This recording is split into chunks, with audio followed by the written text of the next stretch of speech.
Ang dalawang lalaki na ito ay alam mo bang ginising ang natutulog na bulkan? Maligayang pagbabalik kaibigan. Sa video na ito, pag-uusapan natin ang dalawang lalaki na umakyat ng bulkan at doon naghagi sila ng isang gas tank sa bunganga nito, dahilan para magising ang natutulog na bulkan. Alam mo ba na sa kinatatayuan nating lupa ay napakainit pagdating sa ilalim nito? Dahil ang mundo ay mayroong 5 layer na tinatawag.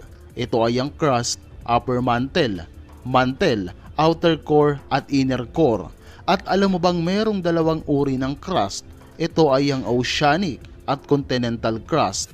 Bukod dyan, merong ding plate tectonic boundaries na tinatawag. Ito ay ang divergent, convergent, and transform plate boundaries. Sa kailaliman ng lupa ay meron kang matatagpuang magma. Ito ay ang mga batong natunaw dahil sa sobrang init at para itong isang lotion kung iisipin. At alam mo ba na hindi talaga triangulo ang sukat ng isang bulkan dahil ang bulkan ay isa lamang butas sa lupa na nagkakaroon ng hugis na tatsulok.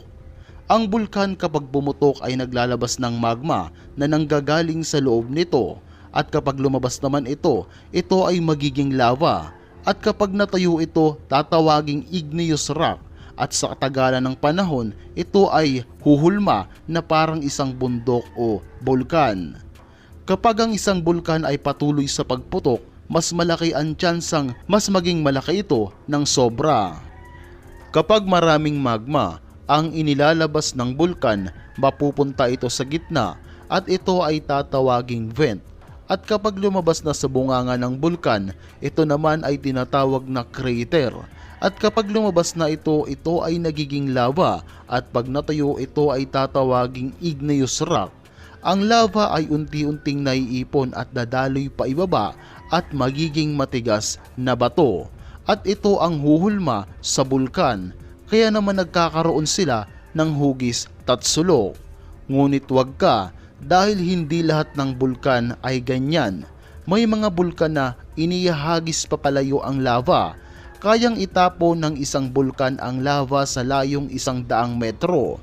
Meron namang mga bulkan na umaapaw lang ang lava at patuloy na pumapaibaba.